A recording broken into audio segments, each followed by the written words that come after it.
We are live. Hey, how's it going? Lee Hayward here. Just want to make sure that this is coming through loud and clear. You can hear me, see me, all that good stuff. Hopefully it is.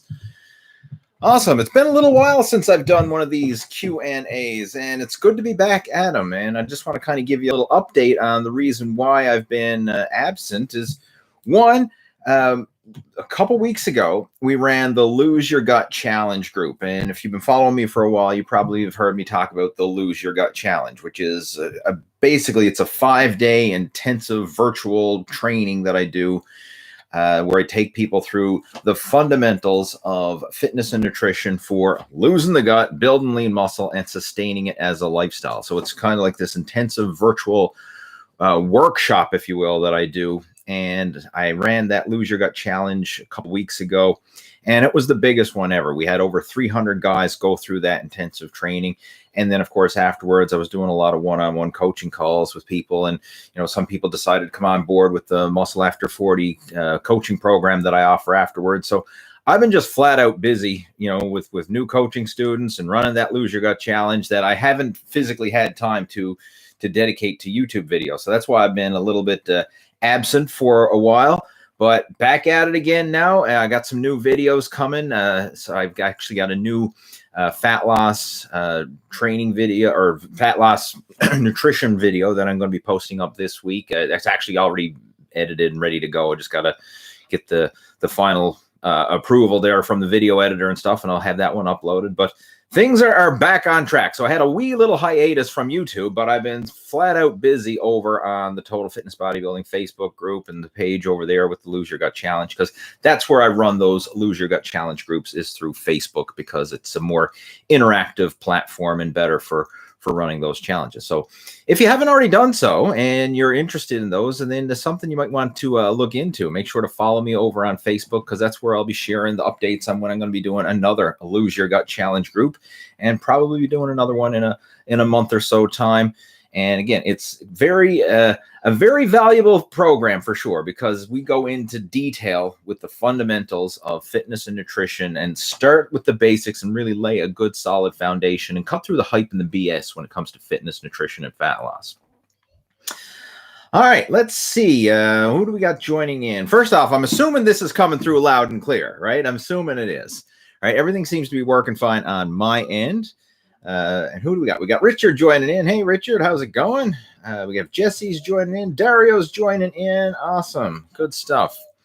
So if you have any questions related to fitness, nutrition, training, whatever, feel free to type those questions, topics of discussion into our chat window down there, and I will answer those questions and do the best I can to help you out. That's the way these live chats work. I actually posted up a notice earlier up on my page, and I'm just going to see if there was any questions that came through earlier today. Any ones that we're going to address. Let me just have a quick scan there. Let's see. Head on over. I posted the notification to this over on the Facebook page as well. So I'm going to just have a quick scan over there to see if anybody's got any questions. Let's see. Okay. Steve is asking for tips on building up the lower pecs. Okay, we will definitely cover that for sure. Just going to do a quick little scan there. Now, again, anything that you would like to discuss, whether it's training related, nutrition related, strategies, anything like that, feel free to post those questions and topics into the chat window, and I'll do the best I can to give you a hand today. And if by chance I can't help you, then I'll try my best to recommend or someone who can. Because I don't claim to know it all. Even though I've been doing this for a long time, I've been at this game for over 30 years, I don't claim to be a know-it-all by no stretch. I always approach it with the beginner's mind. I like to approach things thinking that, there's more to learn. There's always more to learn. And I don't want to be the person who thinks they got it all figured out, because once you have that mindset, that closed mind thinking, oh, I got this all figured out, that's when the growth stops. That's when everything just shuts down. But if you always approach it with the beginner's mind, saying, you know what, there's another level. There's ways that I can either, step things up a notch, or sometimes even relearn the basics at a deeper level, and not just know it intellectually, but know it now to the point where you're actually applying it. That's when the real growth happens. All right, so we got a couple questions there now. Let's see. Okay, so Dario saying a question: why do pro bodybuilders use such terrible form? Not all pro bodybuilders use terrible form, but I know what you mean. There are some that do, and that just doesn't apply to pro bodybuilders. That's just people in general. I mean, you go to any gym. I mean, you're going to see some people who lift with really good form. You're going to see some people who lift with very sloppy form, and everything in between. And you're going to see some. It's very individual, because it's one of those things, like sometimes people make it work. Sometimes people make it work. Like they'll use momentum, they'll swing, they'll cheat, they'll do partial reps and whatever, and they still respond. They still make it work. So if it's working, is it wrong? I mean, I don't know. I mean, you could argue that as long as it's working, it's good. But I like to look at it from the bigger picture perspective and think of like long-term into this game. Because when I was younger, I was guilty of trying to lift too heavy, and I would use poor form and sloppy technique and cheat and swing, and I got into the ego lifting where I was always trying to lift heavier and heavier. And of course, when you're always trying to lift heavier, then in order to do that, very often the form, you start to sacrifice form, right? You use more momentum, more explosiveness, more leg drive, more swinging and heaving and jerking and whatever. Very often you're shortening up the reps. Like you see guys doing bench presses and not bringing the bar all the way down, or they're doing squats and they're not going all the way down. And yeah, I mean, some people make that work, right? I mean, we've seen that. I mean, there's some prime examples, like, I'm just thinking of a couple pro bodybuilders that come to mind, like Branch Warren. You ever watch any of Branch Warren's training videos? I mean, like, he was heaving and swinging and using a lot of body English when he trained, but he made it work. I mean, became one of the top bodybuilders in the world, placed second at the Olympia one year. Other guys have done it and made it work as well. So, it does work, but then the risk of injury goes up exponentially. When you start using poor form and that explosive, loose style of training, you have to look at the risk to reward, and the risk of injury goes up exponentially, especially the older you get. Once you get a bit of wear and tear on the joints, tendons, and ligaments, and you start to, creep up into your 40s, 50s, and beyond, that's when the risk of injury really starts to creep up. And I mean, I got away with it for several years. Like, I never suffered my first serious injury till I was 28 years old. And I mean, I started training when I was 12. So I went from 12 to 28 without an injury. And then I got my first muscle tear at 28. And I've never been the same since. Like, that injury really changed things for me. And that was a major setback. I mean, I haven't been able to push the weights the same ever since. And now I focus on quality over quantity, or over just lifting heavy weight.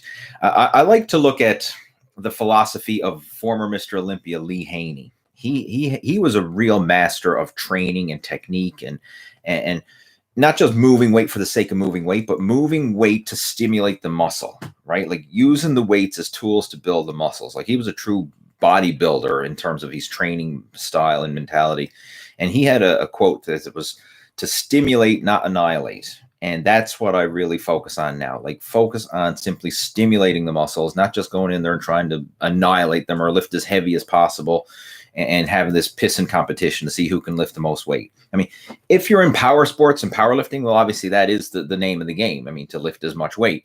But from a bodybuilding and muscular development and just health and fitness point of view, there's a fine line, like, because where do you draw the line where, okay, like, I'm pushing weight now just for the sake of lifting more weight, whereas I'm lifting weights to stimulate muscle growth and to build a nice, lean, healthy, athletic physique.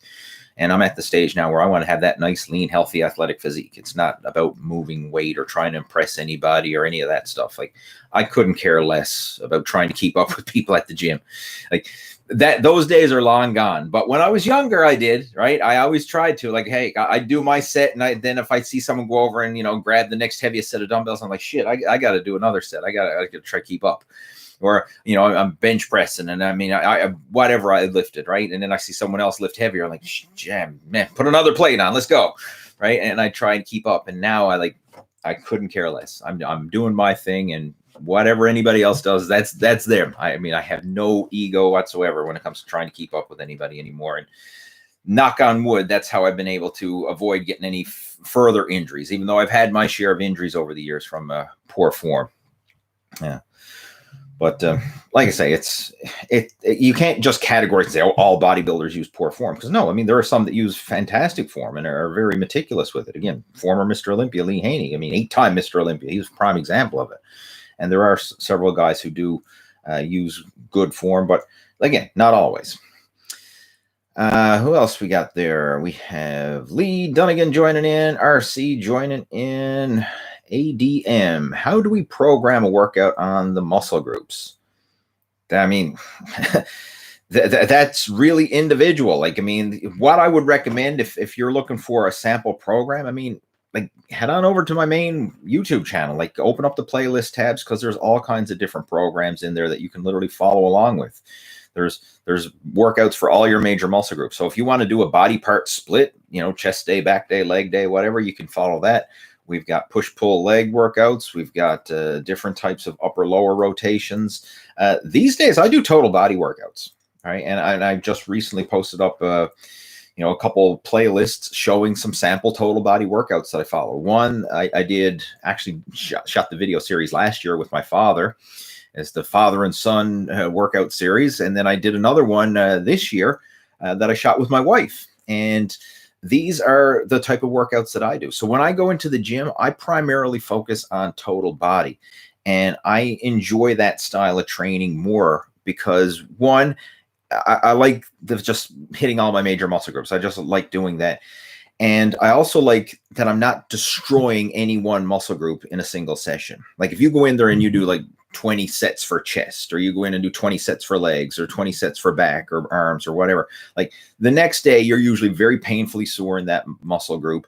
And you again, you go in there and you annihilate that one muscle in that training session. Whereas I like to have a structure now where I go in there and I do, some moderate stimulation for all my major muscle groups, and then let rest, recover, and grow, and then do moderate stimulation, and not really just destroying any one muscle group in a single session. I like to have that short, frequent bursts of training, and I feel much better by doing that, and I don't have the same aches, pains, or repetitive movement strains that I would often get. Like, you just think if you do 20 sets for chest, I mean, at the end, the shoulder joints and the elbows, I mean, there's a lot of repetitive movement strain just from that sheer volume of workout that you did in that, to have that body part isolated. Whereas if you broke that up, those same 20 sets, but you broke it up over the course of the week, it's easier to rest, recover, and grow from that. And that's what I prefer to do. So overall, the volume is probably close to the same, but I'm just spacing it out, doing total body workouts versus doing body part splits. And again, that's my personal preference now. I find like that's what I enjoy. That's what works for me. But everyone's got their own personal preference. Like I've went through phases where I did body part splits and that worked well. But these days, I just prefer the total body. But again, if you want sample workout programs, you got two simple options right off the bat. One, just head on over to my YouTube channel, open up the playlist tabs, and like start looking through the workout programs that I got there right now. I mean, you can do that. Another one that you can do, I actually have a full program that you can follow. It's the old school bulking program. It actually has a mass building diet and training program that you can follow. Here, I'll post a link to it where you can download it there in the chat window. Just a second, because it's where is it to? I'm going to type it in here now, and I'll post the link in the replay of this afterwards. But here's the old school bulking program, and this is a diet and training, old school bulking diet and training. I'll put it there. Program. There's the link for it there. That comes through.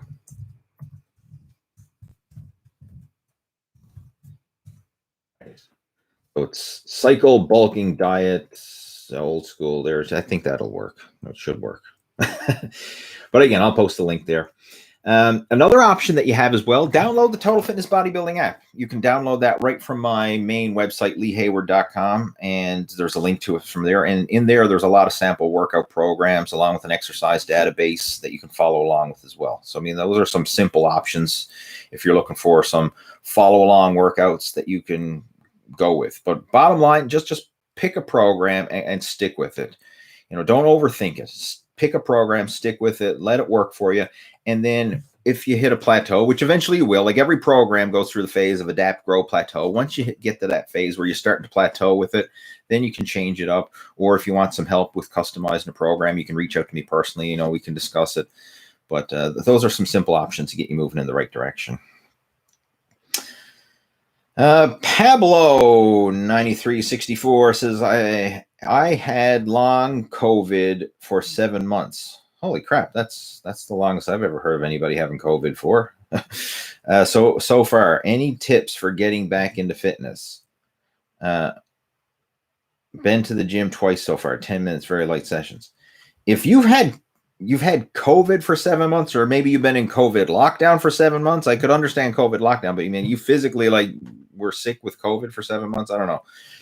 That doesn't seem right to me, because I've talked to a lot of people who've had COVID and they're usually recovered within a couple weeks or so.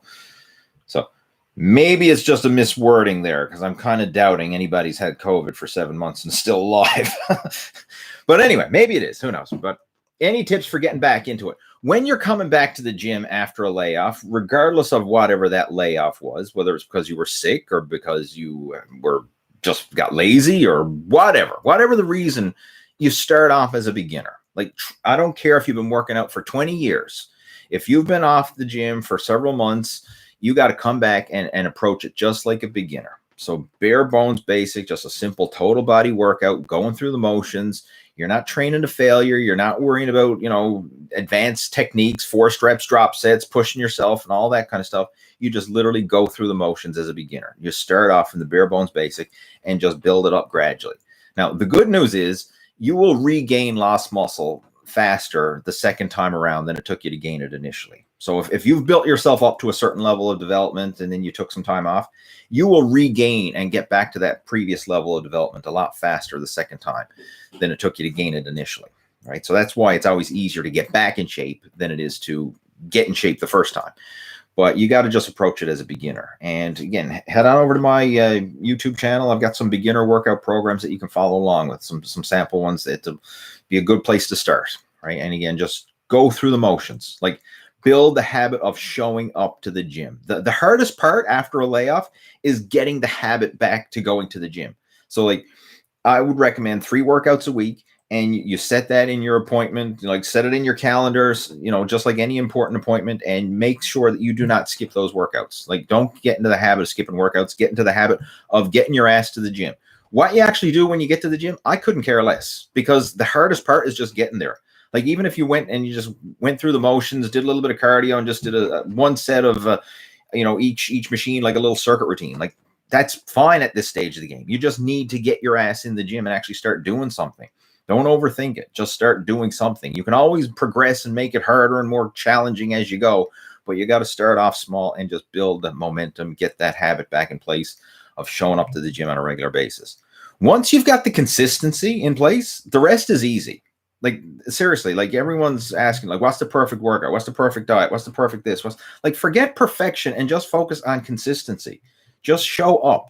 Because there's a lot of you who've been following my stuff and following other fitness influencer stuff, and you've had books and programs and courses and coaching and personal trainers, and you're still not consistent. You're still on and off, even though you know what to do up here, but you're just not doing it. So it's the hardest part of all this is the consistency. If you get the consistency down, the rest is easy. We can always manipulate the variables later on, but the hardest part is just getting your ass into the gym to do something. 99% of the people who are struggling with fitness and fat loss, they've watched more YouTube videos, they've read more books, more articles, more workout programs. They know what to do, but they're just not doing it. So it's the consistency. You got to change that. And that's a mindset shift. It's not a more tell me what to do shift. It's a mindset shift, right? It's almost like a smoker trying to quit smoking. A lot of people struggle with that. Oh, I can't quit smoking. I can't quit smoking. How do I quit? Quitting smoking is the easiest thing in the world to do. Just stop putting cigarettes in your mouth and you'll instantly be a non-smoker. There's not much tactics to it. It's just stop putting cigarettes in your mouth. Boom, you're a non-smoker. But how come people struggle with it? Because it's the identity. It's the shift. It's that mental shift, that internal identity shift of how you see yourself. Same thing with the workouts. right? Like, I mean, we can boil it all down to like fat loss, for example, like eat less, exercise more. That's the most basic fat loss program out there. But everyone still struggles with it. Why? Because of this mental blocks and BS that they got going on. So you have to start off small and focus on the consistency. Once you get the consistency down, the variables of like the macros and the exercises and all that kind of stuff, that's the easy stuff. Like, it's so easy to coach someone who's motivated and consistent, because they're going to follow through and do what you tell them to do. Whereas the person who's on and off again all the time, they're the hardest people to coach, and they're the hardest people to get results with, because it's not that they don't know what to do. It's just they're not doing jack shit. Right. And that's the reality for, unfortunately, most of you probably watching this. I mean, there's several of you who are consistent, working out on a regular basis, but I see some names here of people who are, I know damn well you're on and off again and not consistent. You need that good kick in the arse. And that's the reality, right? You know what to do, but you're just not doing it. So don't overthink it. That's what I'm getting at. Just focus on showing up to the gym. If you can do that, then the rest is easy. Where else we to, guys? Went on a bit of a rant there, but every now and then it's good to go on a rant.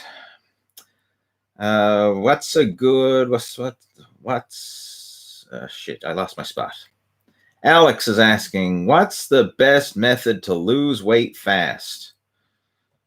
Don't try and lose weight fast. I'm telling you right now, like, fast weight loss is not sustainable weight loss.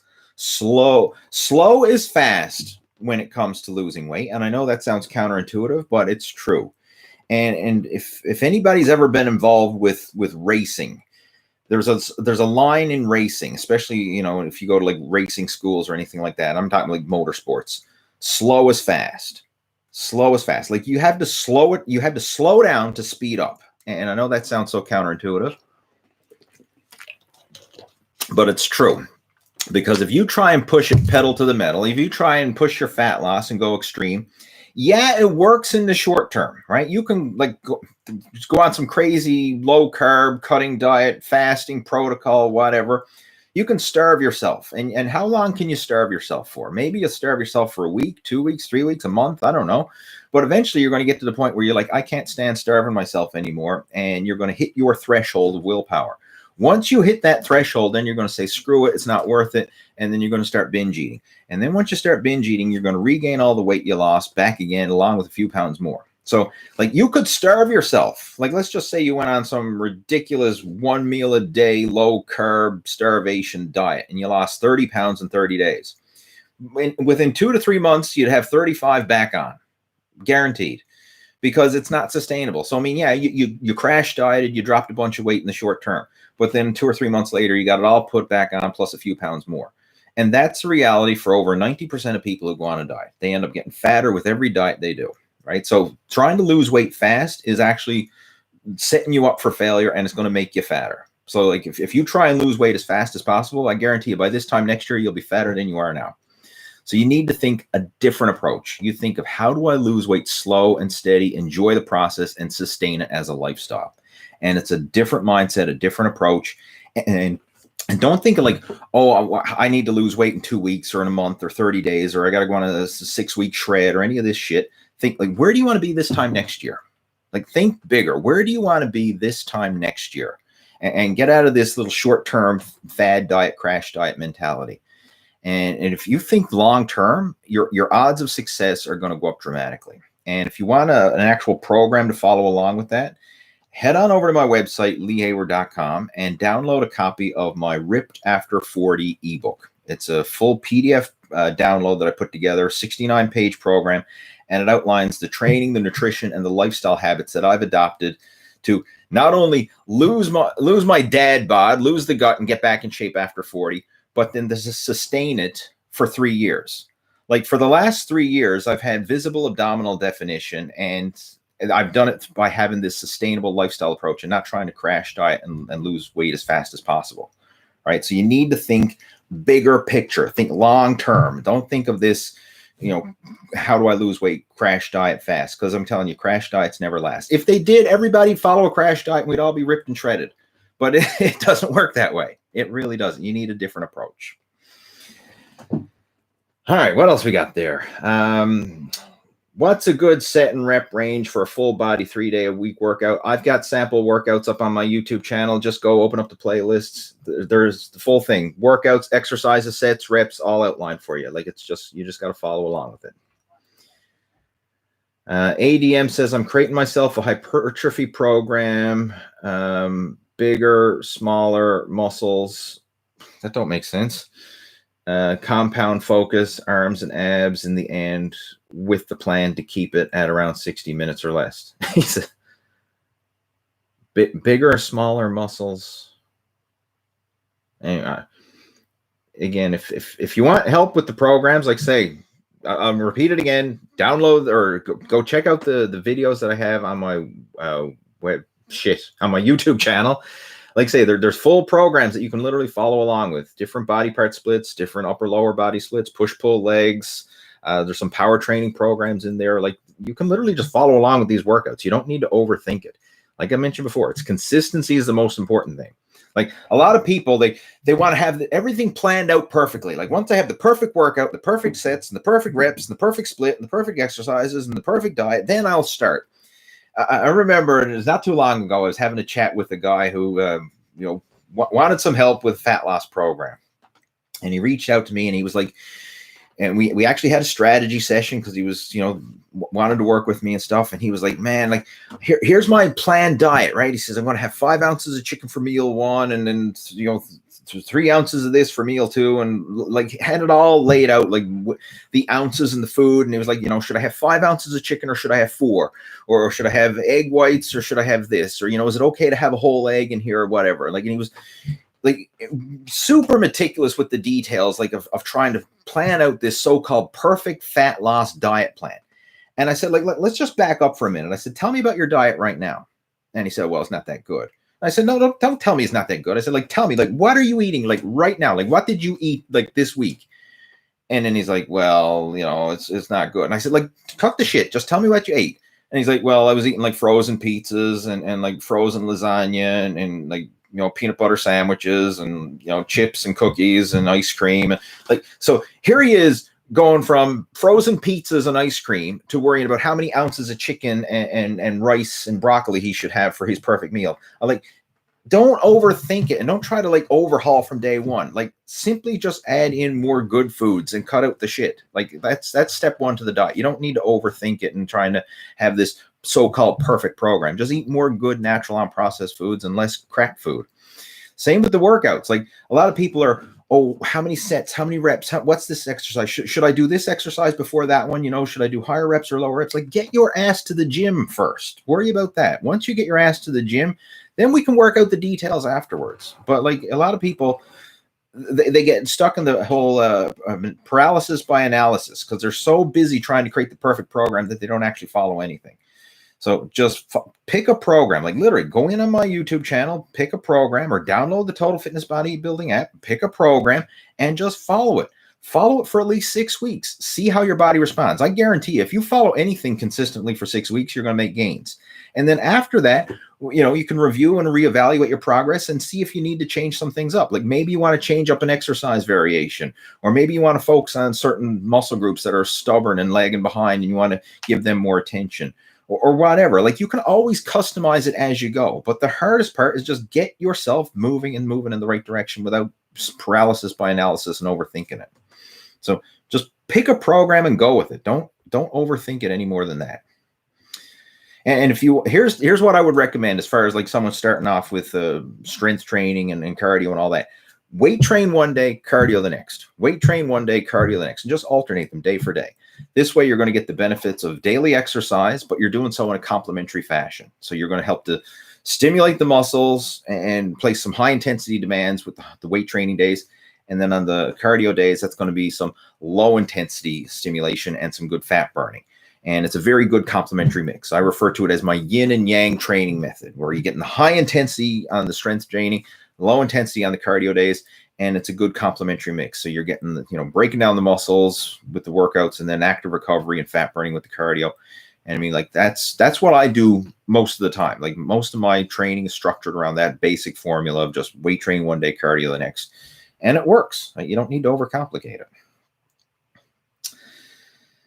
Okay, what else we got there?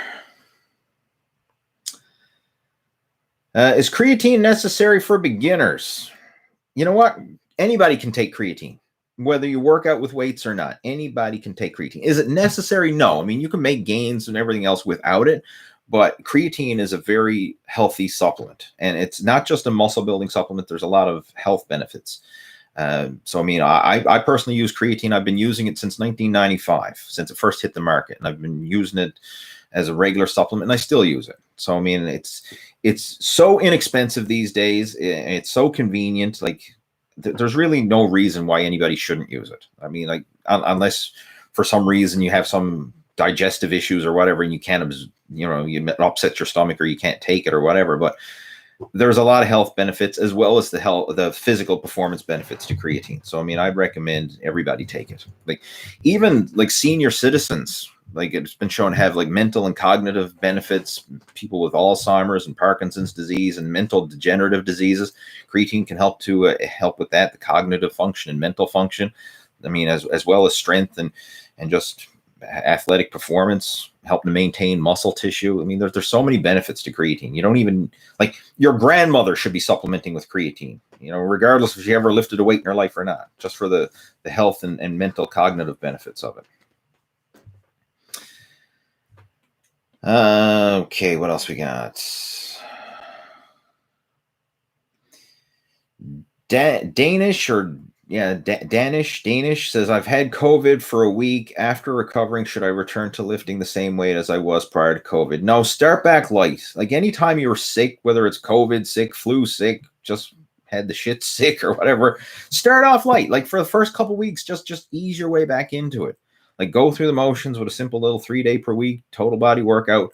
Just get yourself back into training again and gradually build up the intensity. Now, I've never had COVID, and knock on wood, I'm not going to get it either.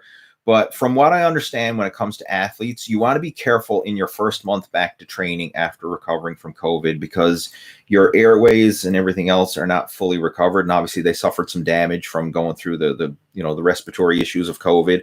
So you don't want to push yourself hard. You want to just go through the motions for your first month back and be purposely like, hold back. Don't go training to failure. Don't go maxing out on cardio or anything like that. Just literally go through the motions for the first month back to the gym and build it up slowly and gradually.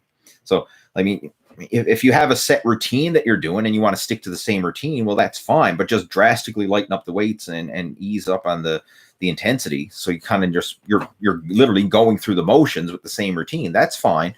But don't push yourself hard. No repping out to failure, no maxing out with cardio or anything like that. Just go through the motions. Let your body build up its strength and conditioning again without causing any further damage. Because, again, I don't have personal experience, but just from what I've heard through the grapevine and from studying what other people have suggested, if athletes try and push themselves too hard too soon after COVID, it can have some more serious effects, especially on the airways and stuff. So you don't want to push yourself too hard.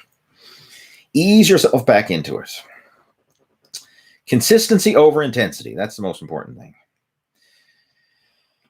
Hot balls saying, great way not to overtrain and crushing yourself into powder. I think he meant about the alternating the cardio and the weight training. We got another one there. So is it heavy weights, more muscle? I'm just starting. Help. If you're just starting, like, literally pick a basic beginner's program, like some of the ones that I have on the YouTube channel, and just go through the motions. And do not worry about heavy weights. You're just getting started. It's like someone learning to drive a car. Hey, should I drive pedal to the metal? Right? I've never driven a car before. I'm getting behind the wheel for the first time. Do I put my foot to the floor and hold it there? No. Right? Just go through the motions. Learn how to lift the weights. Like, go light, go easy. Give yourself permission to just go through the motions. Ideally, have a personal trainer. I mean, most gyms these days, I mean, they got personal trainers who can, even if it's just like an orientation session, take you through and show you how to use the machines. Like, start with just going through the motions. Like, don't overthink it. Go through the motions and just get used to being in the gym and then build it up slowly and gradually from there. Don't try and go pedal to the metal from day one. Like, that's the most stupidest thing you can do, because you're just going to set yourself up for injury and frustration and setbacks. We got Steve joining in. Hey, Steve. We have Mech Gaming joining.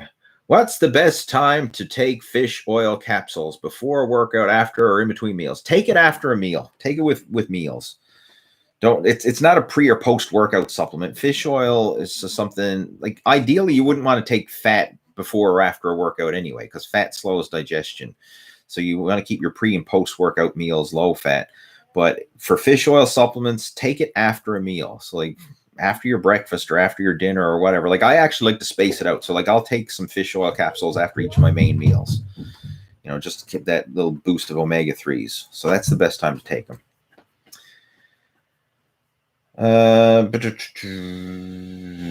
Okay, what else we got there?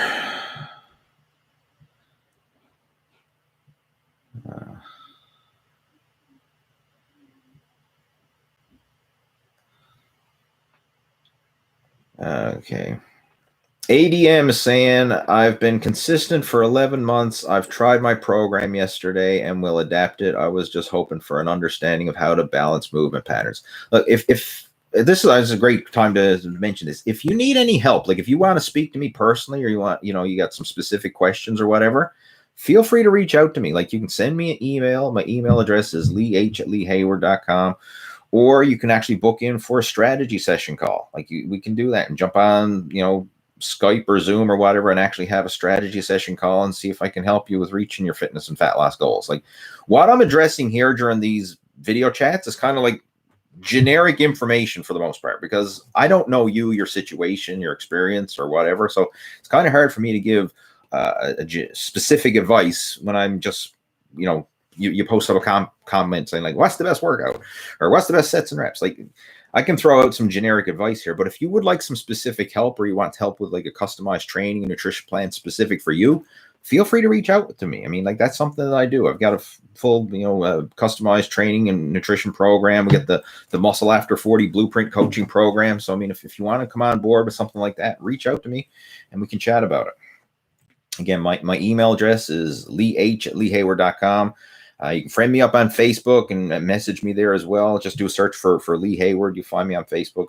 That's where I'm most active, because, like, we've got our private coaching group on Facebook, and I do a lot of interaction there. And I just like Facebook because it's a two-way conversation, whereas YouTube is basically just a one-way conversation. It's just the YouTubers sharing videos. It's not really a two-way conversation, where Facebook is. That's why I do a lot of interaction there. So if you want to connect with me, Facebook will probably be the easiest way. Just contact me through there.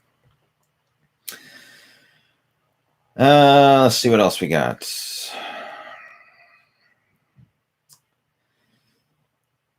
Steve said, we spoke today on Messenger. Yes, we did. We were actually chatting today on Facebook, and I sent you a pic of my forearm. It's bigger than my bicep. I use a wheelchair, but wouldn't my biceps be bigger or the same size?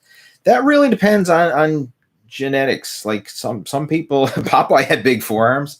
I mean, obviously, like, some people just genetically have bigger forearms, or certain muscle groups that develop faster than others. And it's not always due to how you work out. Like, it could be just genetics. Like, some people just genetically have more muscle fibers in certain muscle groups than others. And it's just the way it is. Now, in your case, if you've got really big and strong forearms, then obviously you're not going to need to do a whole lot in the way of direct isolated forearm work. And you want to prioritize the rest of your arms. You want to prioritize biceps and triceps and other muscle groups. So it's not right or wrong, good or bad. It's just the way you are. Like, in my case, I've got big calves. I mean, I always had big calves. I mean, not that I trained them or did anything special for them. It's just, I've got big calves. My mother's got big calves. Like, I just take after her. Whereas other people, like, they haven't got a calf to stand on. They look like they got chicken legs, right?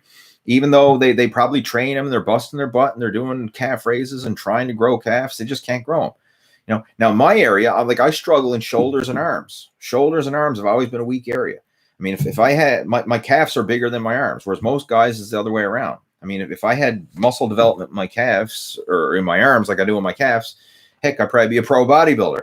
But I don't, right? So, I mean, Yeah, it's just everybody's got their own unique strengths and weaknesses, and that's something that it's going to become more apparent, as you've been training for a while. You're going to see certain body parts respond faster than others, and if that's the case, then what you do is you prioritize the weaker ones and you just put the stronger ones on maintenance, right? You don't need to prioritize them. So in your case, obviously you're not going to need to prioritize forearms. You just prioritize your other muscle groups. Okay, AJ saying, I don't have any questions because you answered them already. He says, just wanted to say thanks for everything you do and have a safe holiday weekend. Awesome. And he's obviously referring to the 4th of July. I live in Canada, so we had our holiday yesterday. Was Canada Day, July 1st. But thank you much. Do appreciate it. Glad you've enjoyed the videos and the chats and all that. We have Julie Hunt joining in. Good evening. How are you doing? Before I go any further, I actually want to address this because I know Steve messaged me earlier asking some tips about building up the lower chest. I should address that one before I get caught up and run out of time here. Steve Patterson posted this one up on my Facebook page. He wanted some tips for building up the lower chest. First off, whenever you do any chest training, like you're hitting the entire chest. Right? Like if you do a bench press or a fly or whatever, like the entire chest comes into play. It's like, it's hard to just like, you're not just going to isolate any one area. You're going to hit the entire thing, but you can kind of put more emphasis depending on how you do the exercise. Like a prime example, if you do an incline bench press versus a flat bench press, there is going to be a bit more muscle activation in the upper chest. Now, when it comes to the lower chest, you could do decline bench, like that's one option. That's an option that some people like to do. I'm not a big fan of decline bench myself. I've never have been, but I am a fan of doing exercises like dips. Dips is a good one that really hits that lower chest area. Other ones that I find, like most guys, I find like the lower chest isn't really a stubborn area for the most part, because if you're doing a bench press, especially if you're arching your back and getting into a good position, you're going to help to engage that lower chest. A lot of times what it is for guys is they probably have stubborn fat that's blurring the line of their lower chest, and they're thinking, well, I need to build more chest, when a lot of times it's just you need to lose more fat to bring up the definition. When you look at most physiques, the lower chest tends to be more developed than the upper chest, and most people, like bodybuilders or in general, the upper chest area tends to be the lagging behind. But again, it may be individual for everybody, because like I mentioned before, some people have their strengths and weaknesses. So if maybe your upper chest is really strong and your lower chest is really weak, so what you could do is try and do more work for the chest in a decline position. So your bench presses in a decline position, your flies and all that in decline position. You can do cable flies as well, like cable crossover is another great one for the lower chest. Really try and emphasize where you're bringing the cables down low and trying to squeeze that lower pec area. And dips, another great one as well. Push-ups, another great one. And when you're doing your pressing exercises, lower the barbell to the lower chest. So like I actually, especially if you want to emphasize more of the lower chest area, so lower it below the nipple line. Like usually where I try and lower the barbell if I'm doing a bench press, it is right where the lower chest and upper abs meet. That line right there at the lower chest, that's where you want the barbell to touch. And when you're doing it that way, it is going to help to engage more of that lower pec, versus if you're lowering the barbell higher, it's going to engage more of the upper pec. Another benefit to that as well is it helps to take some of the rotation out of the shoulder. So when you're doing your bench presses, purposely keep your upper arms at a 45-degree angle to your torso, and then that will automatically lower the barbell right to that lower chest area, and that's where you'll get a lot of that muscle stimulation in there. So that's some of those exercises you can certainly do for that lower chest area. And again, if there is a big imbalance, I mean, I very rarely ever see it where someone's upper chest is like overdeveloped compared to their lower. So, I mean, you may not need to eliminate incline work, but if you do for some reason, like your upper chest is just popping out and you got very flat lower, then maybe just focus all your chest work at the decline position to help emphasize it. Vice versa, if you wanted to bring out the upper chest, you might want to do all your chest work on the incline position, right? Just to prioritize that. So again, you can change the angles of the exercises to focus on where you want the muscle stimulation to be.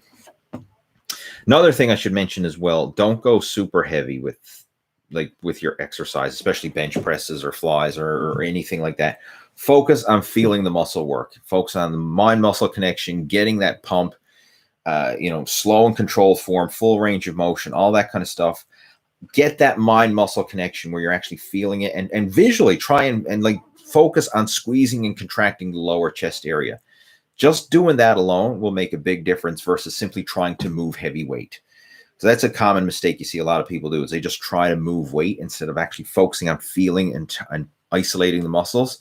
And again, going back to, like I mentioned before, one of the earlier questions, someone was talking about, exercise form.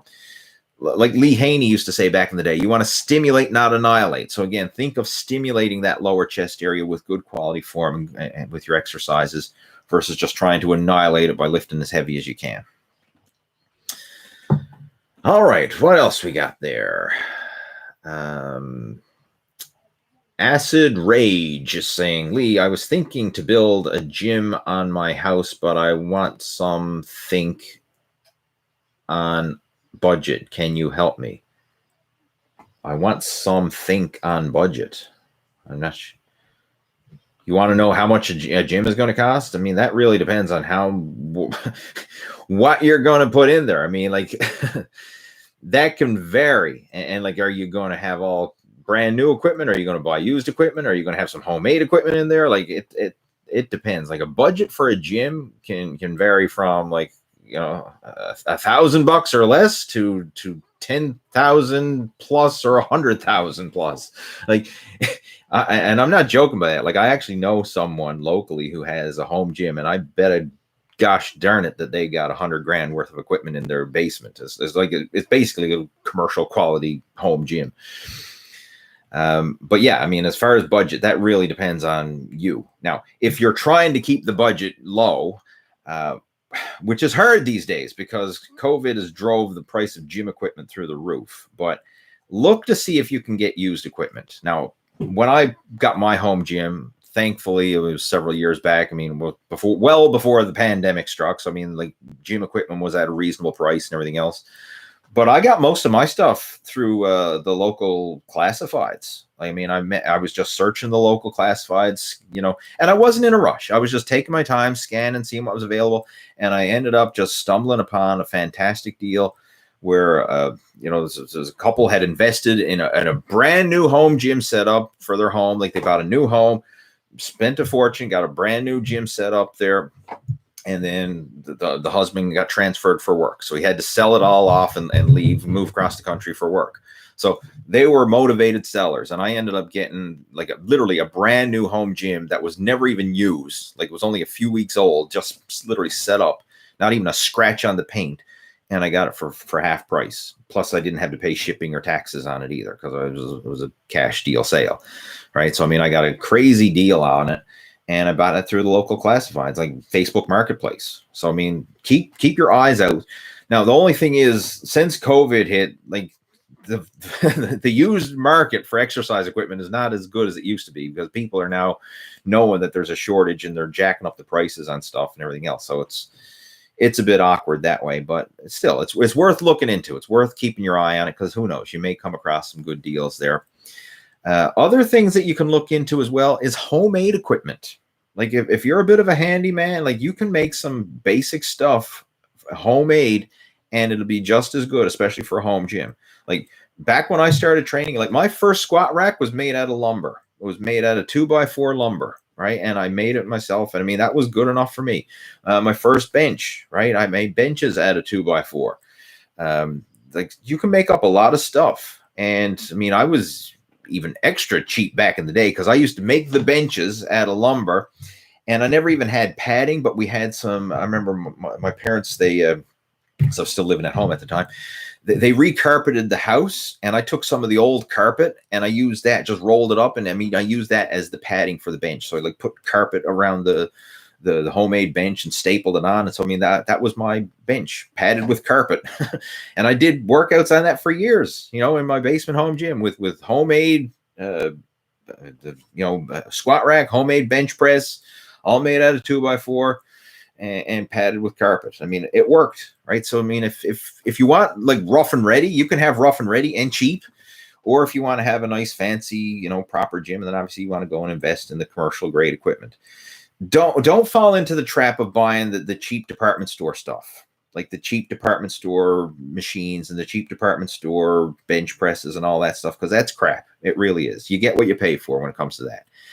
Get quality gym equipment, like at least light commercial grade, or if you can, commercial grade stuff. Like, don't get the crap grade stuff that you'll see at the your typical department store stuff, because I mean, it's better than nothing, but it's not the same. It's really not. I mean, it's like comparing a Walmart bicycle to like a $10,000 specialized bicycle, right? I mean, yeah, they look the same. They've got two wheels, handlebars, and a seat, but it doesn't feel the same, right? You get what you pay for. So, I mean, I wouldn't recommend cheaping out on gym equipment.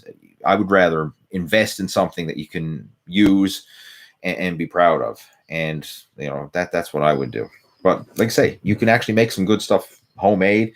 If you're a welder or someone who is, you can actually get them to actually make you some stuff. You might be able to get some good deals. Like my father, he was a welder, and like not by trade or anything, but I mean, he knew how to weld, and he had a welding shop down in our garage, and he made a lot of home gym equipment for us back in the day. So when I graduated from my 2x4 squat rack and bench, he actually went ahead and welded up a proper power rack, proper machines and benches and all that kind of stuff. And for years, I mean, I trained at home with homemade equipment that he had welded up himself. So you can get creative with that and save some money in the process.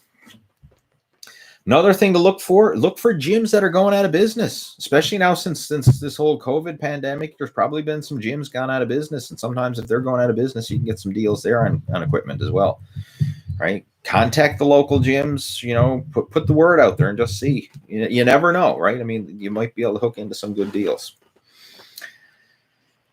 All right, what else we got there, guys? Let's see.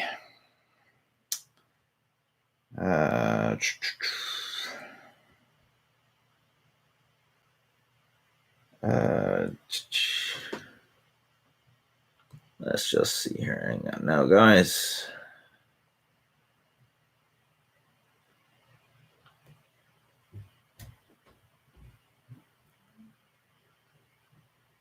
There we go. Just cleaning up the chat window in there a bit, right?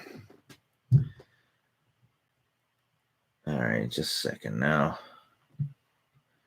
There we go. Oops, I think I might have did something there. Undo that. Anyway, all right. Just cleaning up. Just give me a second there, guys. I'm just moderating the chat window. All right, what else we got there? Let's see. Kyle's got a question. If you have a high body fat percentage on hormone optimization, high testosterone levels, can you get away with a bigger calorie deficit, trying to go from 23% to 10% as fast as possible? Regardless if you're taking hormone replacement therapy or not, I wouldn't try and go extreme calorie deficit as fast as possible, because I mentioned this earlier in the chat. Someone asked, like, how do you lose fat as fast as possible? When you try and lose fat as fast as possible, you're setting yourself up for failure, because even if you're maintaining muscle tissue, you're going to get hungry. You're going to get to the point where you're hit your threshold of willpower. And then once you hit your threshold of willpower and you can't stand feeling hungry and irritable and hangry, you're going to say, screw it. And you're going to go back to your old eating habits, start binge eating, and regain all the fat again. You're better to think of slow, steady progress long-term.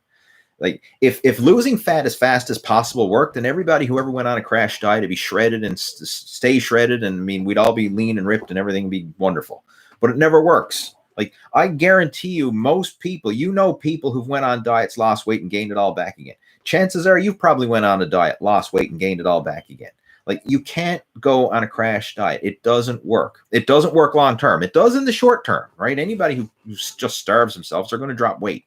But can you sustain that? Like, that's what I get a kick out of, like, people saying, oh, I'm going on keto, or I'm going on some fasting protocol, or I'm going on whatever. Like, can you go the rest of your life without eating a carbohydrate ever again? Right? Like, if you can't do it for the rest of your life, then it's not sustainable. If your diet has a start and an end date, the results are only temporary. It has to be a lifestyle change. It can't be just to starve yourself and try and lose weight for the short term, because as soon as you stop the diet and go back to your old habits, you're going to regain the weight again, and then it's going to be all for naught. Like, who cares if you lose 30 pounds in 30 days if you're only going to put 35 or 40 back on in 6 months from now? Like, long term, you end up fatter than you were before. Like, I mean, you'd be better off not doing anything and just stay where you are versus crash diet, lose a bunch of weight, and then regain it and put more on. Right? I mean, that's the reality for most people. Like, I know a friend of mine, a fella who used to compete in bodybuilding back in the day, and I actually helped him back in the day. I mean, he dieted down, got ripped for a bodybuilding show, right? And got in amazing shape, competed, visible six-pack abs, looked amazing. But it wasn't a sustainable lifestyle approach. It was an extreme crash diet cutting approach. And I mean, he ended up, yes, he had six-pack abs for a contest and looked great in the contest. And we were actually chatting just, several months back now. It was a few months we were chatting together. And I asked him, how are things going? And he went from sub 200 pounds with visible abdominal definition. Last we spoke, he's over 300. And he's just an obese slob, for lack of a better word. I mean, I'm not going to give names here, but that's the truth, right? I mean, so yes, he can crash diet and lose weight in the short term, but long term, he's obese.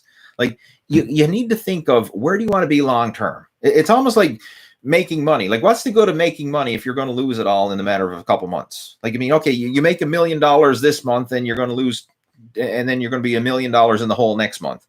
Like, what's the point? Like, what's the point? You need long-term sustainability. So stop thinking of how fast you can lose fat and think of, like, how can you lose it and keep it off and sustain it? I mean, I would rather you lose it slow. Like, even if you lost 1 pound a month, like, I know most people look at it, oh my God, that takes too long. I couldn't wait that long. But if you lost 1 pound a month, all right, this time next year, you're 12 pounds lighter, and you kept doing that. And this time, and then in 2 years, okay, you're 24 pounds lighter. 3 years, you're 4 years, whatever. Like, over the course of several years, you could hit your fat loss goal, whatever that is, and sustain it and enjoy the process. And like, that's how I've been able to lose the weight, keep it off, sustain it, and enjoy it as a lifestyle versus crash diet, lose a bunch of weight, and then rebound and gain it all back. Like, that doesn't serve anybody. So again, if you want help with actual planning that out, head on over to my website, leehayward.com, and download the Ripped After 40 ebook, right? It's a 69-page program, and it's the complete backwards of way most mainstream diet and exercise programs are. Instead of trying to overhaul and crash diet your way to getting in shape, it's about how do you engineer your lifestyle and your habits so that you lose the weight, sustain it, and enjoy the process, not suffer it out with some crazy crash diet, because suffering it out never lasts. Like, do you want to suffer it out for the rest of your life? No, but would you like to enjoy a nice, healthy eating where you can leave the table feeling comfortably full and enjoy it and feel good about yourself and have energy and not feel moody and all that? Yeah, that's what most people want. So you need to think of enjoyment, satisfaction, and sustainability, not just suffering it out for the short term. Like, if that never lasts, if it did, everybody who ever went on a crash diet would be shredded, but it doesn't work that way. And what else we got there? Emma said she missed my last lives over the past couple weeks. I haven't done any lives over the past couple weeks. So you haven't really missed anything. I've been so busy with the whole Lose Your Gut Challenge group and doing coaching calls with my coaching students and stuff that I literally had to put the YouTube on pause for a little while. But back at it again right now.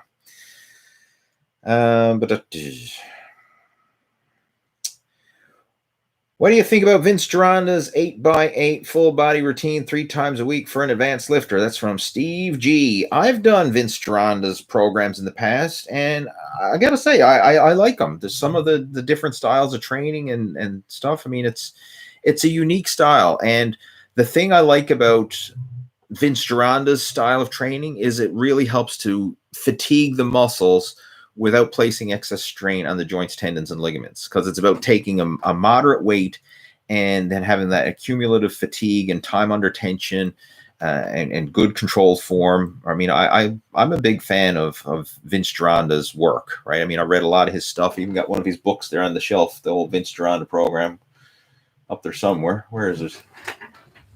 Here it is. All right, it's jammed in there. There we go. Here it is, the old Vince Gironda program, right? So I mean, this is awesome. In fact, if you want this, I can send you a link where you can actually get this as a PDF download. But this right here, it's like 334 pages of Vince Gironda, some of his best stuff. Now, I don't agree with everything. Like, I'll be honest, there's a lot of stuff in here, especially some of the nutrition things that he recommended. I don't know where he got it from, but there's a lot of stuff that I do agree with, and some of his training methods and that I do like. Like, for example, one of the things he didn't recommend drinking water during your workout because he thought you'd burn more fat if you didn't drink water. I'm like, that's so stupid because water doesn't burn fat or lack thereof, right? And if you get dehydrated, it's actually going to hinder your exercise performance. So, I mean, some stupid things like that he recommended back in the day. I thought he was a bit out to lunch on. But for the most part, like a lot of the training and stuff, like the guy was ahead of his time. He understood how the body worked in terms of working it and training it and stuff like that, and some of the different workout programs. So yeah, I'm definitely a fan of his stuff. And I have some videos up on YouTube. Like, you just do a search for like Lee Hayward, Vince Gironda, and you'll see that, you know, some of the different programs and that I put up using some of his training methods. All right, what else we got there?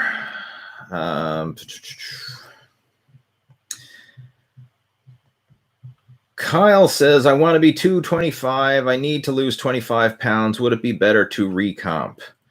Yeah, I mean, first off, most guys, when they focus on a fat loss program, it's technically a body recomposition program, because we're not just crash dieting and like losing weight as fast as possible at the sacrifice of everything. We're focusing on better nutrition habits, better exercise habits, lifestyle habits. So you're actually building lean muscle while burning body fat at the same time. So most guys who like, for example, the Muscle After 40 Blueprint program, like people who go through that, they'll drop weight, but they're also building muscle and gaining strength in the process. So it is technically a body recomposition. I mean, I don't recommend anybody just to crash diet for the sake of just dropping weight with no concern for losing muscle, because if you lose muscle in the process, then that's just ultimately going to slow your metabolism and then make it easier to regain the weight back again. I want you to actually lose fat, build lean muscle, increase your strength, energy, and feel better in the process. That's what it's all about. So yeah, definitely you want to focus on body recomposition, not just cutting weight. Emma said, you mentioned that you'll be doing a bodybuilding show. Is that still going to happen? Yes, 2 weeks out. So the competition was originally planned for back in June, but it got postponed due to COVID travel restrictions or whatever. But it's scheduled now for July 17th. So 2 weeks.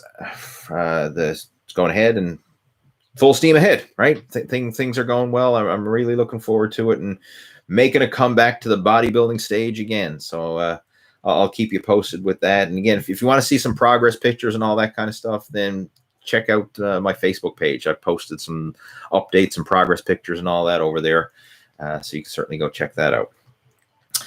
All right, guys, I'm going to get ready and clue this up.